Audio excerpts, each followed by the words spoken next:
I went the other day to get real ID, which is what you need to fly after May 7th. And there's actually a really long line to go get it, and I still don't have it. But I went to the Tennessee DMV.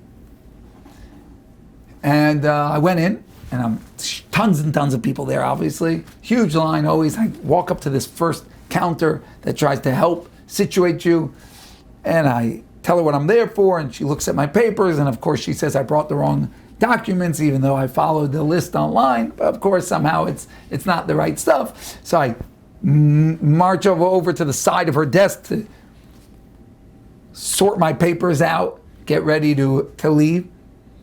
Security guard.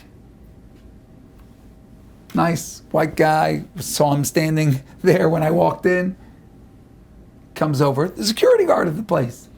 Comes over, leans in, whispers in my ear, I'm Jewish too. I'm Jewish too.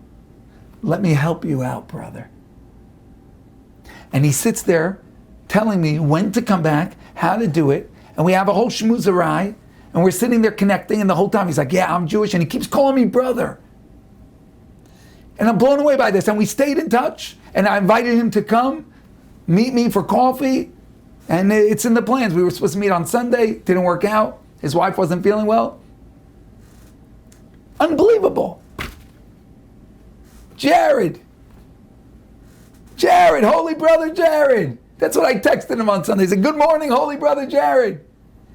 Because when I walked in to the Tennessee DMV where there's nobody, probably, I don't know how many Jews, only a few of the Jews of this neighborhood walked into there ever. And I walked in, and this guy, this neshama, this person that you wouldn't look twice at, come on, he's not keeping what? But his neshama says, wait a minute, there's a Jew. That guy looks like a Jew. I gotta go over and tell him that I'm a Jew too. And he keeps calling me brother. His neshama feels pulled towards mine.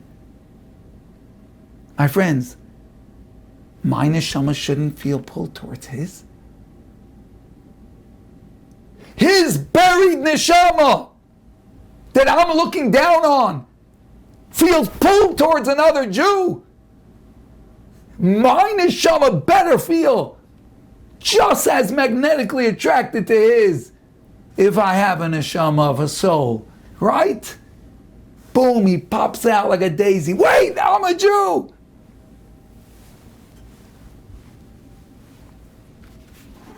Get this, my friends. We texted back and forth. He's been in the army forever. He just got out. Text me, I'm not kidding you, these words, just to show you, my friends, we don't know anything. Texting me, by the way, I just want to say, Torah is my life. I said, wow, Jared, we got a lot to unpack. I didn't see that coming. Torah is my life. This lost neshama off in the USA, Army of the United States of America, barely able to keep anything. Does lost here as a security guard in the DMV over here. What? Disconnected, totally disconnected.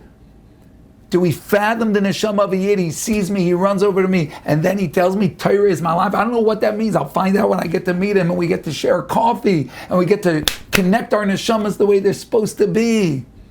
That's the way we have to see another Jew. You look at a room of them and you don't see the superficial, the unimportant. See the core, essential truth.